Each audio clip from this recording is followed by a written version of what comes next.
Hello everyone, I am Gauri Bade from Cummins College of Engineering for Women, Pune. Currently I am doing an internship at Agimus Technology. Now I am going to explain the program of 4:1 works. There are two select lines, switch 2 is used as S1 and switch 4 is used as S0. There are 4 inputs. I have used 4 push buttons for the 4 input and the LED is used as the output. So the select lines is equal to 0, 0, 0. So when I press D0, then and then this LED is glow. So I am pressing D0. See, the output is 1.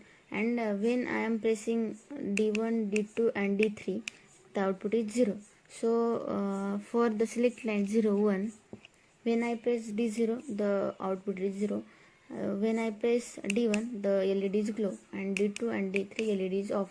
For the select lines 1, 0, when I press D0, the output is 0, D1 output is 0, and D2 the output is 1, and D3 output is 0. So the input select lines are 1, 1. When I press D0, the output is 0, D1 the output is 0, D2 the output is 0, and D4 the output is 1.